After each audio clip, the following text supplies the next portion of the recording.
We're live. Welcome post-Thanksgiving, everybody. We are all here to enjoy. Lots of faces. We are here to have another enjoyable experience of practice. And as always, we are honored with our musical regulars. So I'm going to shut off this wonderful music, and we're going to listen to some other wonderful music. Greg, Pam, please honor us with your gift.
I'm always stepping on somebody at some point. So. And the When tone you're is not set walking. for the night. Yeah, the tone is set for the night. It's all you guys. That ancestor stuff. All right.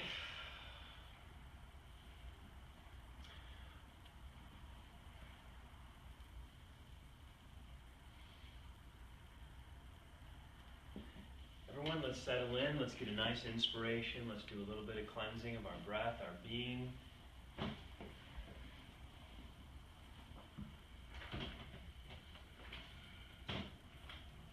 Settle into a rhythm, a pace.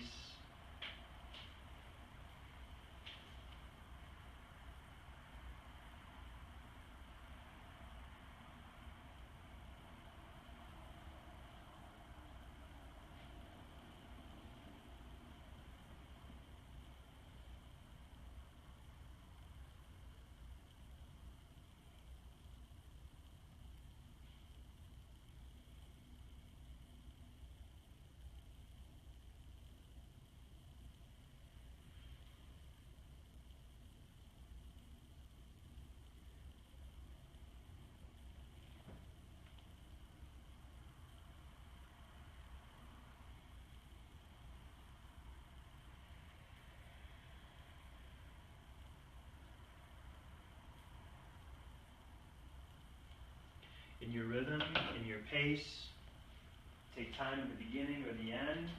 Stay in that place of breathlessness, silence.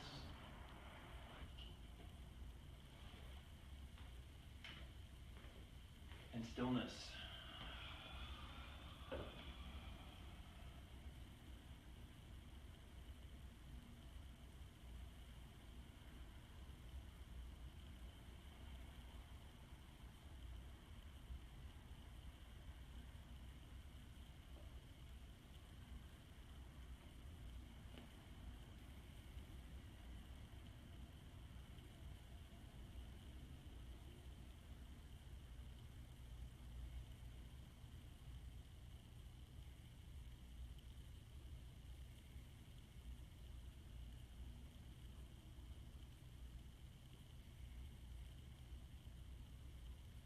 Be aware of tightness, tension. Bring breath. And in that breath, bring permission. Relax.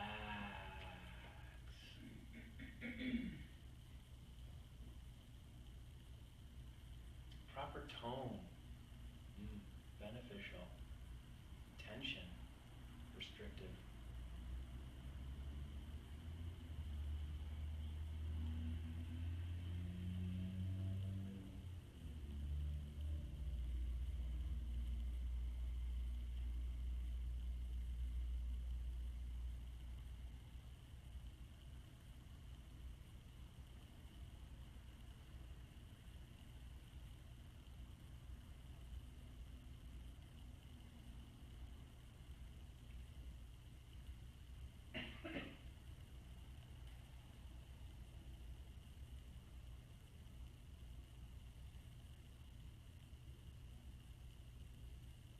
Allow your breath to become what passes through you.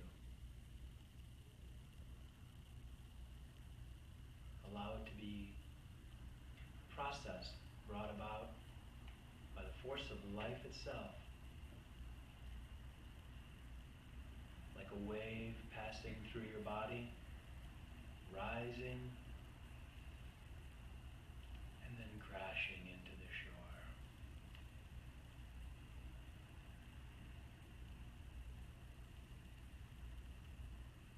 Rising up on the inspiration and receding as the expiration. And the beginning becomes the ending, and the ending becomes the beginning. In the end, they are the same thing, it's just perspective. Is the resolution of the wave on the beach the beginning of the wave that rises? Or the other way around?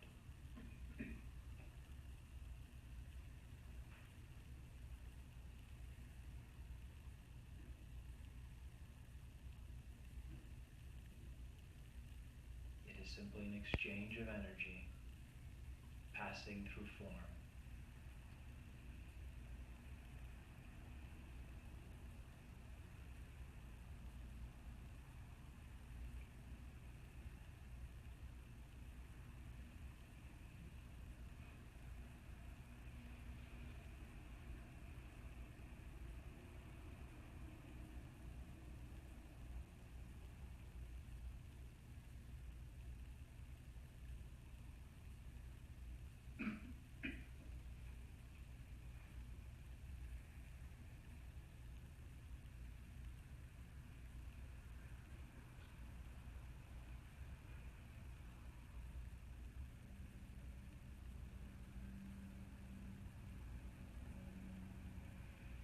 Explore the tension in your body. Search it out. And when you come upon it, stand next to it, be with it, gently rub it, encourage it. Relax.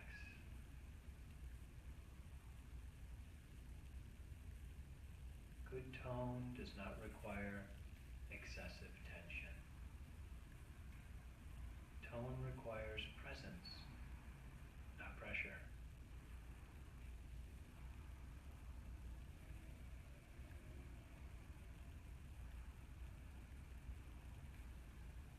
Your posture, how you are in your body, how you stand, sit. It's just a simple reminder. Yet another way to become aware. Where am I fighting gravity more than I need to? Where can I adjust how I am to be in line with the forces of nature as much as possible?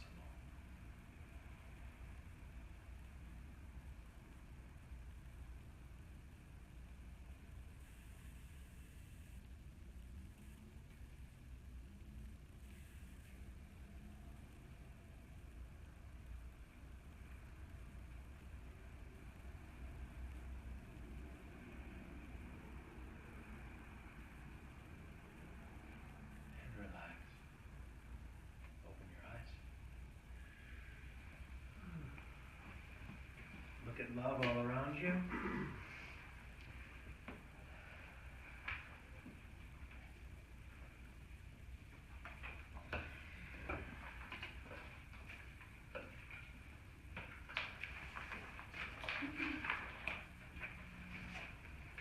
All happens in a state of complete order and harmony, whether we perceive it or not. This order is not hidden, but completely obvious and out in the open when we look at life with life's eye, through intuitive knowing, through the eye of unconditional love, acceptance, and peace, through the eye of God. Through the eye that doesn't judge, but simply observes. As always, we do not judge ourselves or others. We honor where we're at in the now. We treat ourselves and others lovingly and compassionately. Focus points. Being outside in nature in all seasons provides the opportunity to be connected to the One. When we look back on our lives, we are able to acknowledge that not all our growth came wrapped in a pretty package. And those times when growth felt painful, we were actually letting go with claw marks. Well said. Beautifully written. She was concerned that she was a little abrasive or abrupt with Well, the you're wording. just talking to someone who said we're going to eat grandma, so I think... That's true. Yeah. See how comfortable I can make everyone feel with my absurdity? When it comes to cannibalism, everything Well, else is like not a big deal. I'm always the one with my clothes off, Carla, so you can only look more dressed than me, okay? Yeah, right? Where's that top on? There you go. There you go. You know, it's easy for you to make your comments off stage, you know what I mean? I'm the one with the camera on. And right now You're just this little voice going. Yeah, exactly. Yeah, recoil. Exactly. Oh, That'll teach you. All this inspiration. I need an outlet. I know. Oh. As above, so below. As the seasons change around us, so do our bodies go through cycles of change. Every circumstance that happens in our lives is bringing us ever closer to the oneness that we already really are, which we call God.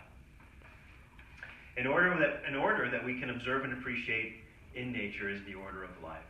If you can start to see the seamless nature of these experiences happening, experiences that flow from moment to moment with synchronicity, you can see the divinity and the perfection. And this is what we really talked about last time, and we had wonderful examples of that last time.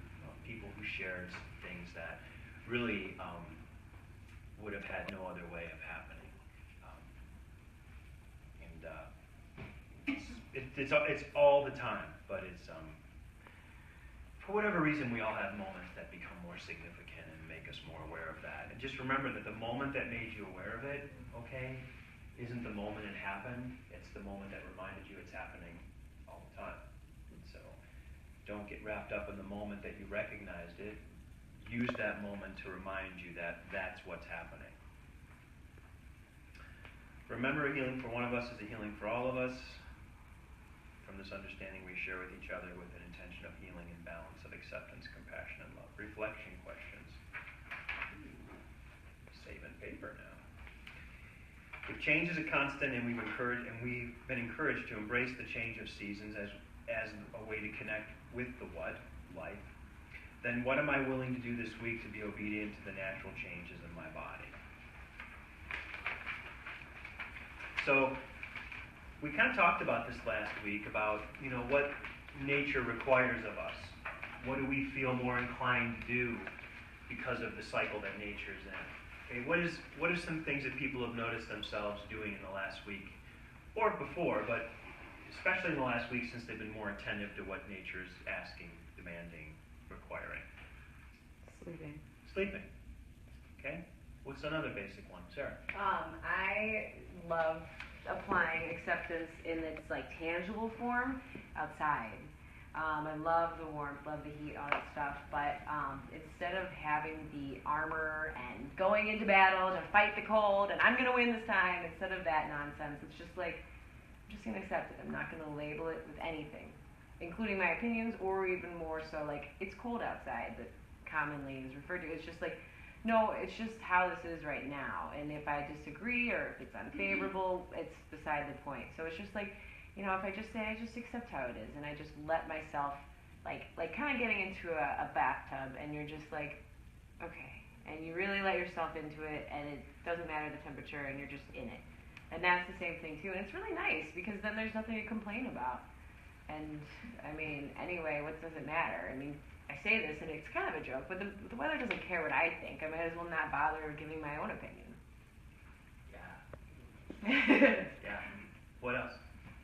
One of the beautiful things for me about having a dog is I'm the one that takes her out at the end of the day in the evening, and out where we live, it was cold, it was warm, it was foggy, it was raining, and I am just out there with her and just being in the experience, and that's something that I've tried to cultivate over the years anyway, which helps me make peace. And the one last bit of the environment that challenges me is humidity, but I'm working on it. But just being with the experience, and fortunately, I to that end, I invested in Carhartt jackets for winter and fall and spring. So I'm always good to go. Good. So just being able to be present, and then of course I get to look up at the night sky, and then really puts me into perspective. I love it. Awesome. When you're too impressed by nature, you can't complain about it. No, it takes it away. It's a beautiful metaphor. Anybody else? I was hiking in the mountains, and the last couple of days we were visiting my mom out west, and my husband and I were actually hiking uphill. It was beautiful, it was snowing, and I was dressed warm and freezing. Normally I would push myself to keep on going. Let's get to the summit that we want to achieve. Let's just go. And what it says here, natural changes within my body. I haven't been hiking uphill like that for a long time. I'm in decent shape, but not to go uphill 2 or 3 miles. So after 45 or 50 minutes, I said, I don't think I'm going to feel great tomorrow if we go all the way up. I think I'd rather go down, stop here and go back down, and it was a beautiful hike, just like that. That's a wonderful example. It's a wonderful teaching moment. That's a great example of not living from ego. That if you would have made it all about what you wanted to achieve, you would have missed all the beauty of the nature and the experience, because it would have been all about getting over the discomfort, pushing through the fatigue.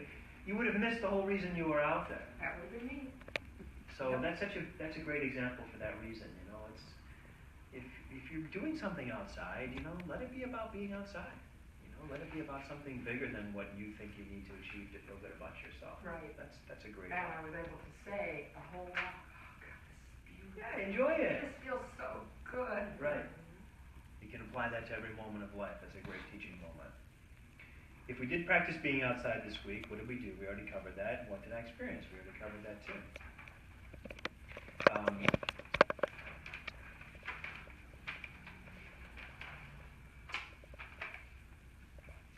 What are the things that have been removed or that I've let go of and that I'm thankful for? So what are the things that have been removed or that I've let go of that I'm thankful for? So Kat? This is really a big one for me. I hate buttoning up the house for winter. I've always I grumble to myself, I grumble to whoever will listen, and it was a beautiful day this weekend, so I wasn't quite having to deal with the cold yet, but I enjoyed the process so much. It was just a whole different thing. It was like, okay, this is part of the process. I have to put these things away, and I have to get the leaves, and this is what I'm doing, and I was just in it at that moment, and it was so much nicer than grumbling. So it's another great one. So in a symbolic way, what we need to all volunteer to be a part of is we need to be a part of all the different processes of creation. Okay? Which means we need to be a part of spring, we need to be a part of planting, growing, harvesting, but we also need to be a part of fall and winter, which is decomposition. You played a healthy role in the decomposition process. Cleaning up, preparing for the death, moving the leaves to the curb, getting rid of things, putting things away. We have to engage in all aspects of the process. Most people, they resist being a part of the decomposition process, okay? And they resist the smell of it. They resist the sense of it, okay? But it's the most powerful process. You're literally, what we're going to be doing over the next few months is we're going to be composting our energy. We're going to be turning it over within ourselves and cultivating a really rich bed of energy for that seed to grow in the spring. So it's great that you're able to engage in that decomposition process and see worth and purpose in it. And the leaves were still coming down, Yeah. which usually really makes me mad. Yeah. It's like, enough already. But I got a real lesson from that, because the trees are willing to let the leaves go and just let it go. And I take them away, and the tree is fine. And that was really big for me. It was like, okay, I can let go a little bit. If the tree can let go, I can let go a little bit. So for a little while, the tree talked to me. That sounds a little weird. Not at all. It was such the whole thing. It was just. So how many people cleaned up their, aside from Kat, how many people cleaned up leaves in their yards over the last, okay? You guys did, okay. And how many people took a time when they were done cleaning it up to feel really good about how good it looked right after they cleaned it up? Did people do that? Okay. And then how long after that did you look out your window and see that there were leaves all back on most of it or some of the places, right? Okay. That's a great lesson in impermanence. Okay. That's a great lesson of impermanence. Okay. That if you did that to make it look the way you wanted it to look, okay, then you set yourself up for disappointment. If you did it to be a part of an ongoing process that is never finished, then you weren't upset by the impermanence how nice it looked when you were done. If you enjoyed it all the way through with the goal of just being a part of it, then the goal of it was not to get all the leaves cleaned up and have it look neat. The goal was to do your part in moving the leaves into a place where they could be taken away, and the lawn in a place where it could be in a better place, right? To leave things in a better place. And that was the purpose of your time. But if your purpose was to get it all cleaned up, then you were going to be frustrated by the process. No, 'cause as soon as all the leaves go, there'll be snow to clean up. You know, then I'll Right. shovel and there'll be more, and Right. so it's much easier to just let the whole thing go. Right? Exactly. Because it's never, when you look at nature makes it very obvious that it's never done. It does this, then it does that, then it does this, then it does that, and it keeps going round and round and round and round. And then, the weeds. And the weeds. You do that, right? So you have to engage in life to be a part of it. And when you get to a place where it's nice and clean and you get to enjoy it, that's great. Enjoy that moment. But don't be vested in that moment having any level of permanence. You know? 'Cause nothing in life is permanent. The only thing permanent in life is change. I'm gonna put one on the table. Oh, here, this is actually the one from today. You want to take the other?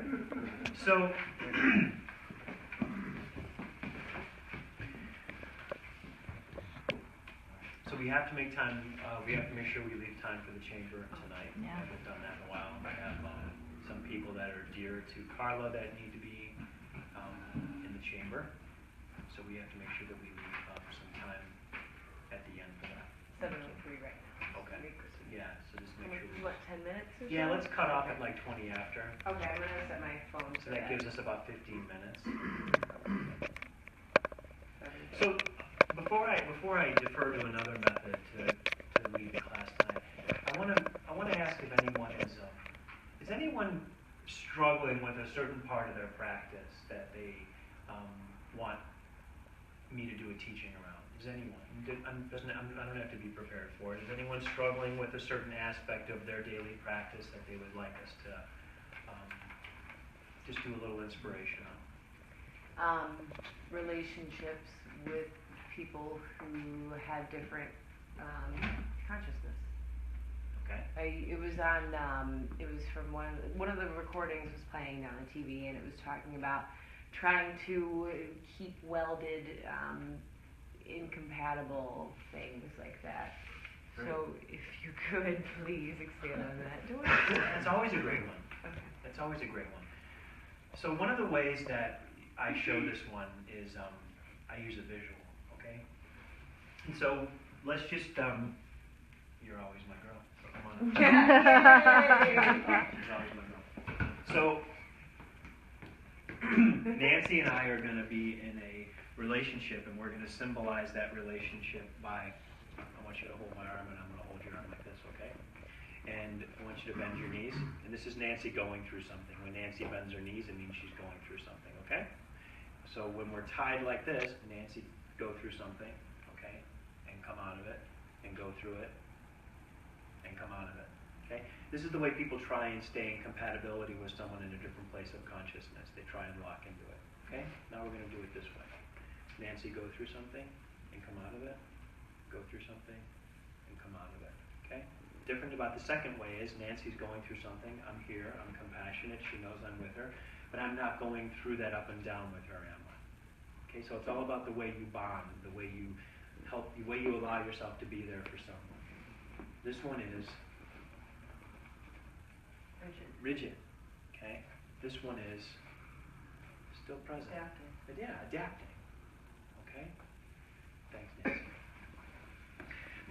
So the first thing you want to remember when you're having relationships with people that are in maybe in general or in a certain aspect of your life in a different place of consciousness. And what I mean by that is to define that. You know, consciousness can be a big word to use, but what I'd like to mean tonight is they're in a place where they see what's going on differently than you see what's going on.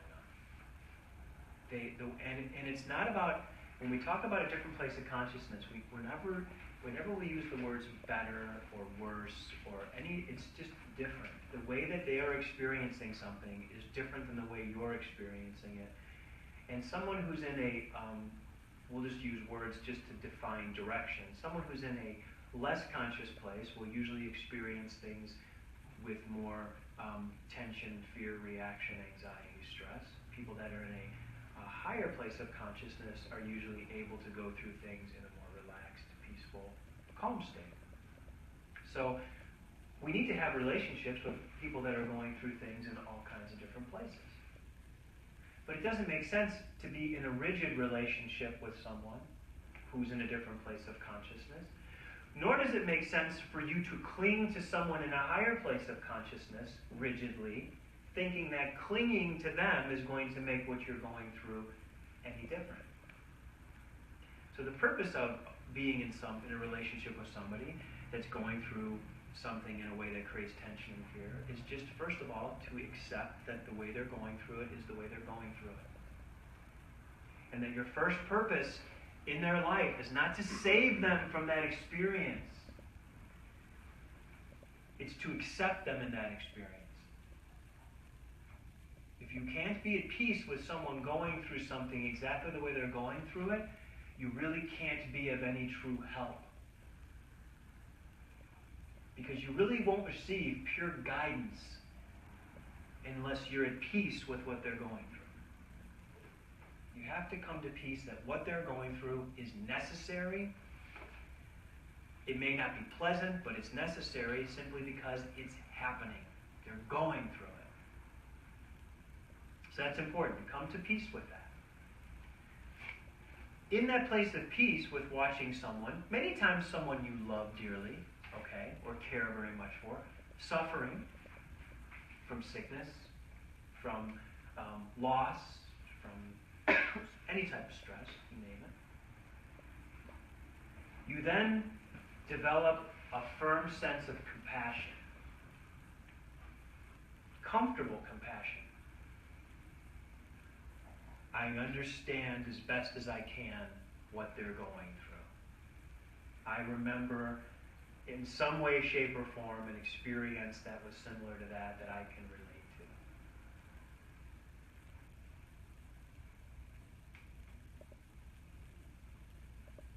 to. And it will pass.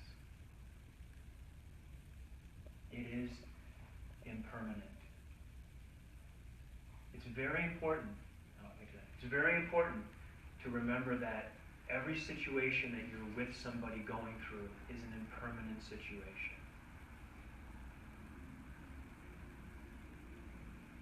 All these things that I'm just teaching you about being with someone in these situations, what they do is they nurture a more grounded sense of peace, awareness, compassion.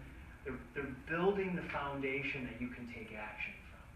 But people don't want to do the practice to build a foundation because they feel that they need to take action. When really, doing what I'm asking you to do is taking action. It's taking inward action to set the proper stage for possible intervention. Possible. I got two questions. Kat, I'll go to you and then go to Ed.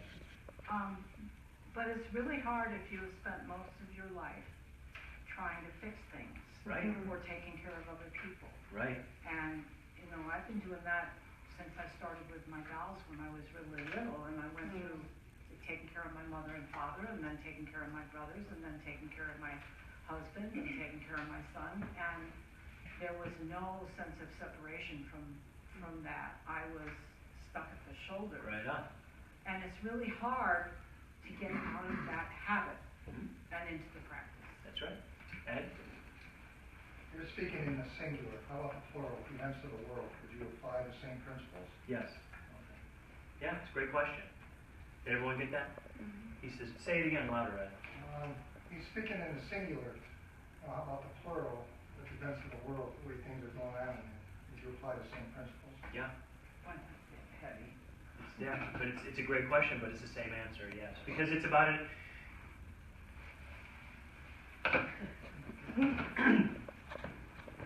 Because when you look at this, when you look at this having a relationship, okay, whether I'm having a relationship with this, or I'm having a relationship with this, I'm still having a relationship with this. It's the same thing. It's the same thing. What you'll realize is it's the same thing. What I would do with this is what I would do with this. So what I practice doing with this directly translated to what I do with this. You don't have any more control or less control because it's this or this.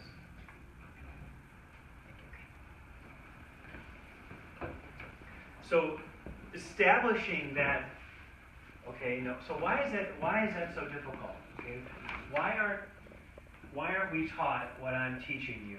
Okay, as a matter of common behavior, right? Because it's hard. Because in approaching a situation the way I'm teaching you to, I'm asking you to face your powerlessness, your lack of control, the possibility of your inability to do anything to help someone you love out of a situation at all. I'm kind of struggling with this in my own life, with having somebody that they could use a lot of my time and attention, so I could help, I could be proactive and stuff like that, but feeling like this need to set boundaries and to, be more, just the support and not go through it with them, but at the same time feeling very guilty that I'm not there to help and to, be the person that helps them through it. They're going to go through it one way or another. It would be easier having someone help them, and I'm not there to help them. Right. And to expand on that, let me give you a little bit of advice as you move through that. Because you're shifting, because normally you would have done what do you have? Okay? So, and again, I'm not saying you don't get to an assistance step, but if you start from the place I'm asking you to start from, you don't become an enabler. You don't want to, you want to be conscious not to rob the person of the experience that they need to go through in order to change them. Because if you enable them out of that experience, if you help so much that they don't actually own the reason, purpose, and healing work they need to do as a result of that experience happening in their life, all you do in effect is set that experience up to happen again. And I think not only that, the risk is at great personal cost. Oh, for engaging, yes, yeah. Yes, we haven't even gotten to that part of it, yeah. That you then suffer ongoing depletion. Because, okay, now that you've done it, okay, this is great. So now that you've done it, all right, and there's this expectation that you've done it, and let's just use a personal relationship okay? Well, now it happens to them again. Who's the first person they're going to turn to? This goes directly to you. So now you've done it. Now there's an expectation you've done it. Now you're trying to say, I can't do it this time. Well, that's also a conversation you have to practice having. But why? You just did it for me. Well, because it's not right for me to keep doing it for you. This isn't... Okay, so does everyone kind of get where we're at with that stuff? Yeah. So when you get to that step, and they say, well, why aren't you... You have to say then, well, this isn't sustainable. Me continuing to do this isn't sustainable. It's not in balance with my life to continue to do this again and again and again. It's not good for me to continue to do this again and again. And it's not a sustainable solution to your problem. Yes? And that's where I feel very self-centered and very selfish in saying that. But I understand, for me, it's like everything is saying, no, this is not right to continue to do it in this way. But I feel like, is that the self-centered part of me and selfish part of me, or is that really, okay. what I should be doing? So this is let's see, because I know this applies to a lot of different people, okay? Be conscious, be conscious when you're having an opinion about that type of thing, because it can be heavily skewed by perspective. If you have been someone who has enabled and always knee-jerk, done, anything less than that relatively speaking, is going to trigger selfishness. So ironically, the people that do the most for people are the ones that are most prone to feel selfish.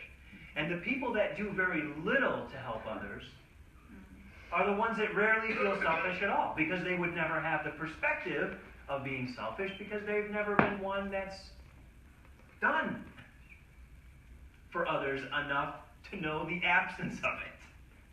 So I would tell you that you are feeling guilty or selfish because of the relative shift of selflessness that you're moving from. Anything from where the pendulum was over here is going to feel selfish. Even if you're just trying to get to the balance point, it's going to feel like you're being extremely selfish because you were selfish to the point of self-detriment. Anything from that point is going to feel like you're being selfish. It's a very common pattern that you have to become aware of as you step on a key. I have a friend that's sort of dependent on me for help in various ways, emotional and physical type things, or practical. But he sometimes he comes down and says, "Well, why won't you do this for me? Because I would do it for you." And it's like, that's kind of maybe he's right. But then I have to tell him, but I wouldn't ask you to do this for me. Perfect answer. That's the perfect answer to that question. God, I was praying that's perfect. Because I would never ask you to do this for me to this degree. Perfect.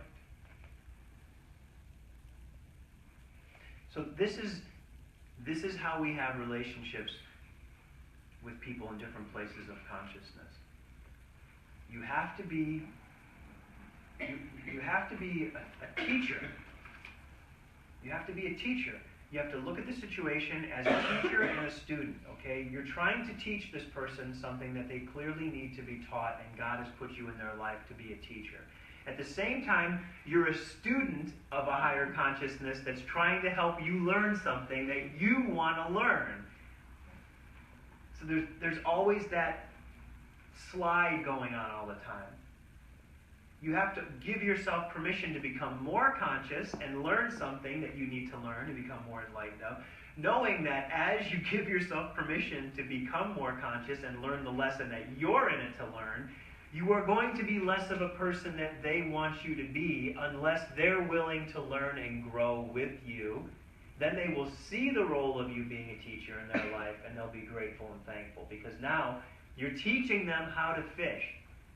Yes, sometimes you need to give them a little bit of something to eat, okay? But you want to give them something to eat while they're casting, at least.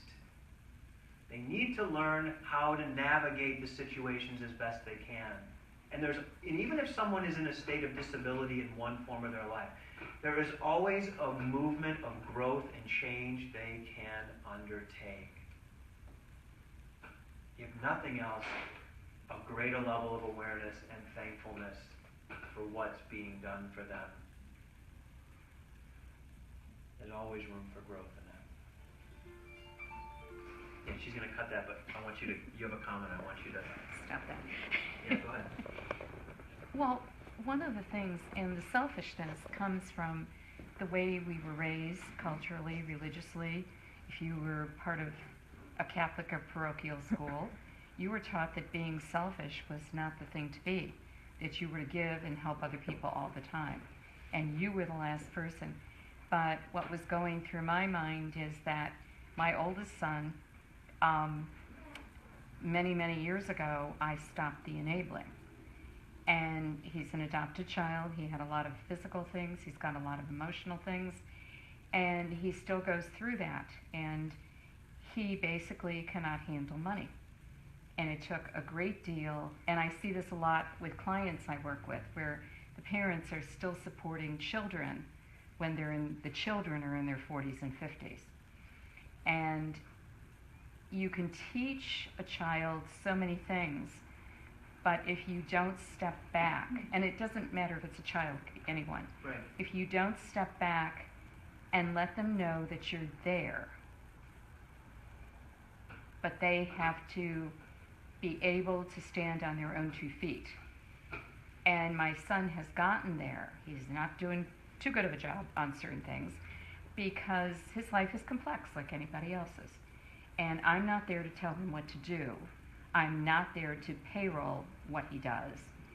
He lives in Florida, and I'm very thankful for that because I don't see the daily chaos. But he knows that I'm there to talk to, and we are probably closer than my natural-born son in that regard.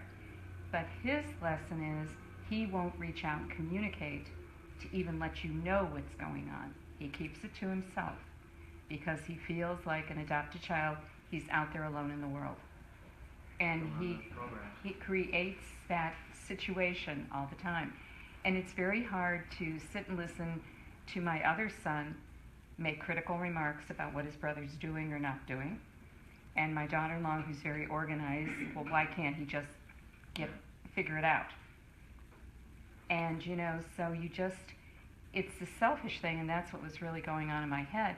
You have to learn to be selfish, and it's a process, because we've been raised not to be selfish, for the most part. And that's why that saying that came through me and I shared with everyone a long time ago, is that, self-love is not selfish. It's the love you have for yourself so that you can be all you can be in the world. That it's allowing yourself to receive what you need to receive so that you can continue in a balanced way to benefit those that life asks you to help, okay, and assist. But it's So just by them being there doesn't mean that life's asking me to help in a sense. no, Right. there's a lesson in it. Yeah. Okay, there's a lesson in it, and that's where you step out of reaction and you step into the classroom. So, what I have found is was very beneficial to me, and again, because of what I do, I have a large amount of repetition with practicing the things that I ask you to do because I'm confronted with difficult situations and I have to be aware of my reactions. Okay, because these things that I'm teaching you are lessons I learned very, very hard. Very, very hard. The first 5 to 10 years of my practice were very, very hard on me. Very hard on me. Because the success of my practice brought out my inefficiencies. Get that? I was constantly faced with what I wasn't doing as well as I could be doing simply because I was constantly exhausted. So it was either what I was doing was going to kill me and I was not going to be able to do it, or I was going to change how I was doing it and find a way to do it at a level that I could continue to be benefit to as many as possible. So what that forced me to do is it forced me to practice. It forced me to stop just doing the same thing and start doing it in a different way, okay? And so when I talk to you about these conclusions and these things you ask about, it's because I've done it thousands and thousands and thousands of times. So you have to be willing to, in some cases, obviously, if someone freaking falls on the floor in front of you and they need CPR, you're not going to go, oh. You're going to stay on the floor and give them CPR, okay? So obviously we're not talking about situations like that. But afford yourself the time of study and reflection. Look at a situation that you're being confronted with, okay? Look at it, study it, ask some questions. Investigate. Watch it for a little while. Gain awareness. And what you'll find is your willingness to spend some time doing this with people in relationships, your willingness to spend adequate time doing it, what happens is it starts to take less and less and less time to come to the same conclusions. But be willing to just, like for example, is this the neighbor you were talking about? And she's doing fine on her own. Of course. Mm-hmm. Give it time. Because their reaction may be, can you help me? Can you please? Your reaction may be, yes I can. Bond. Instead of, their reaction may be, can you help me? Your reaction may be, let me look at what I have available. Let me take some time. Let me see. You don't have to bond to that moment in the moment. You can say, I need to contemplate this. You can need to say, and it's true, I would love to see if I can be of assistance, but I have a lot of things going on in my life right now. Let me evaluate what capacity I can be of assistance. And then there's nothing wrong with coming back to them and saying, I've evaluated my situation and I really just don't have the capacity. I would enjoy helping you. I find fulfillment in helping people, but I don't have the capacity to do it without overstressing other things in my life that I've already made commitments to. What can they really say to that? Nothing matters, right? But allow yourself to just be a student of it. Be contemplative. Make a conscious, aware decision. Not an emotionally reactive source, not an emotionally reactive choice, you want to call it that. It's not much of a choice when it comes from emotion and reaction. It's more of like, I'm making a choice for my knee to go up. Okay? Or you're just hitting yourself in the place that makes your knee go up. So did you make a choice to help that woman, or did she hit you in the knee where your knee went up? You know? It's very important to feel like you don't need to rush into situations. It's very important to realize you don't need to rush into relationships. That you don't need to rush into a bonding moment. That you can date an intervention. And if for whatever reason that intervention ends up not requiring your bonding to it, that's a lesson to be learned as well.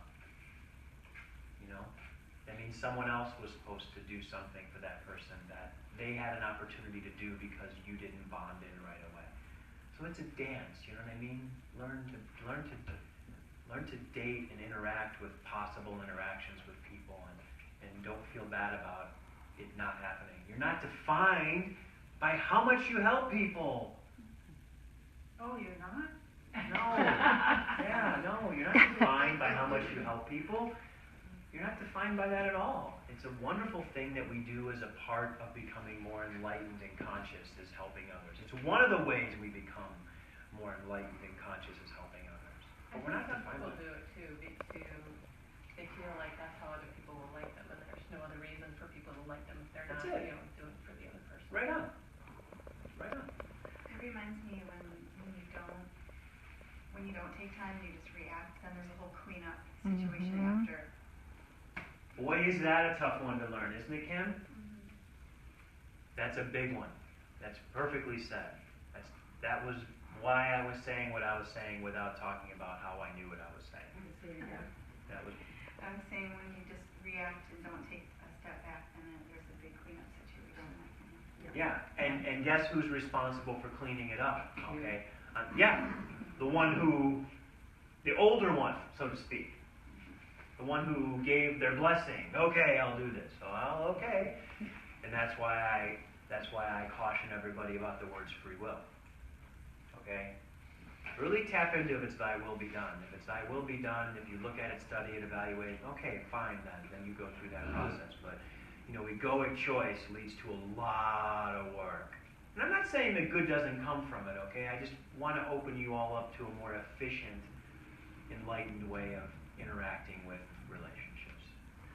And then at some point I just had to accept the fact that self-care was going to feel selfish until it became habitual. And then I found out how effective I could be when I was taking care of myself. And that's the kind of the corner you have to turn, is when all of a sudden you start seeing how much more productive, Mary Lou, you've learned a lot about this. Yes. How much more productive you are in really being a greater force of love and order and peace, and how much more you are really helping when you are taking care of yourself. Once you are awakened to that and you see the evidence of it, then it's like, oh my God. Of course you have to have arrows going in both directions. Of course. We have to do chamber, right? Yes. That was an awesome talking point. Thank you, Sarah. It's technically 7:30. I think we started a few minutes past. Okay. 6:30. Well, we got to do chamber around this person. Thank you. If we don't give names, can we share a little detail? Yeah. This is a person that Carla knows. We'll leave it at that. Yep. Very near and dear to me. Young person, 20 years old. Had a seizure on Friday. cardiac arrest, resuscitated, got to the hospital, admitted, and she has, with all the testing that's followed, has since been diagnosed with MS and AFib. So, and right now she's still in the hospital getting high doses of steroids IV in an effort to get rid of the lesions that they're seeing so far. So, sounds like she's got a good team on board, but this is, and I told her that I'd put out the effort to do this evening for some healing for her. Okay, so everybody, just be where you're at.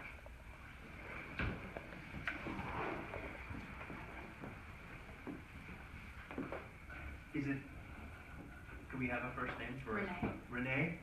All right, everybody. This is a wonderful way that we can be of assistance. We are giving this moment to set all our positive intention for healing, for full recovery. And we are just setting this beautiful intention that Renee is ready and willing and the time is right for the full miraculous power of healing and order to be restored in her mind, her body, her spirit, her essence. And that this moment of duress and discomfort turns into the pivotal moment of conscious incarnation for her. That truly this is the end of a life that wasn't going to be full of health and well-being, and it's the beginning of one that is going to be based in it.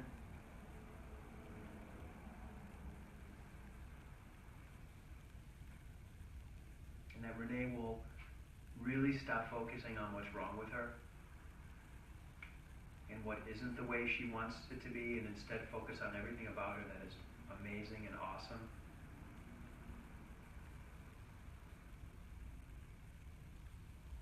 And she doesn't need to be tied up in such worry.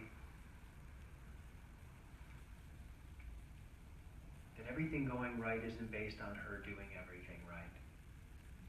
She puts far too much pressure on herself to do everything just perfect so that everything turns out perfect. Instead of embracing the perfection that we've all embraced, which is, it's a cold day, it's perfect. There's leaves back on the lawn, it's perfect. I'm a part of a process. I'm not the reason it goes right. I'm evidence that it goes right. My existence proves that it goes right.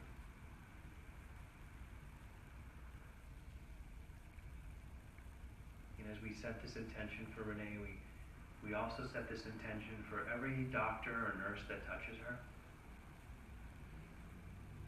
Every friend or family that goes in, let them be filled with this peace. And let them affirm this in her.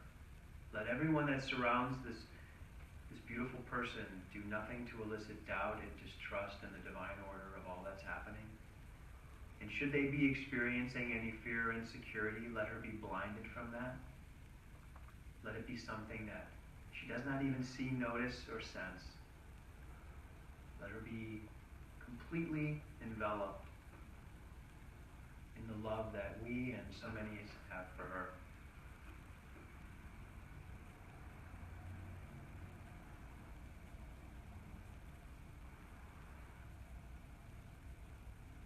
Beautiful. Blessings to you, Renee. We all love you very, very much. Heal quickly and begin your new life. Be well. Everyone have a wonderful night. So great for you all to be here. Thank you for coming, everyone. Lily, this is the first class she sat through in a very long time. Woo! We did the whole class. Yeah! It's nice to have Lily back. Yes. And always great to see Tony, too. Of course. Thanks for coming, Kim. Everyone else. Keith, always great to see you. saw All that. my regulars, thanks for coming. Have a great night, everybody. Thanks again for the music, guys.